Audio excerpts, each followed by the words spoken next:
அதிமுக தொண்டனை கார்த்தி சிதம்பரம் மிரட்டினால் சிவகங்கை மாவட்டத்திற்குள் இனி காலடி எடுத்து வைக்க முடியாது என மிரட்டும் துணியில் அதிமுக சட்டமன்ற உறுப்பினர் செந்தில்நாதன் பேசியிருந்தார்.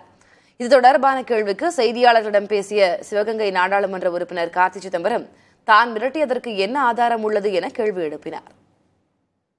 அதிமுக தொண்டனை தொலைபேசிகளில் மிரட்டுகின்ற அதிகாரத்தை இந்த கார்த்திக் சிதம்பரத்திற்கு யார் கொடுத்தது?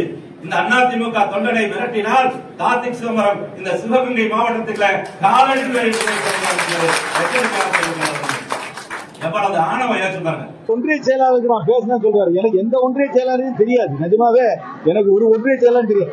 அப்படியே பேசியிருந்தாலும் என்னைக்கு பேசினேன், போன்ல பேசியிருந்தா ரெக்கார்டு இருக்கும், அன்னைக்கே கம்ப்ளைண்ட் பண்ணிருக்கலாமே. இன்னைக்கு வந்து ஏதோ சொல்றாங்க. ஆனா உண்மையாவே எனக்கு வியப்பளிக்கிறது. அவர் கொஞ்சம் ஒரு பண்பாளர், கொஞ்சம் அமைதியா இருக்காரு நினைச்சேன். ஏதோ ஆபேசத்துல ஒரு ஃப்ளோல இந்த மாதிரி சொல்லியிருக்கான்னு நினைக்கிறேன். அதாவது ஒண்ணு நான் சீரியஸா எடுத்துக்குவேன்.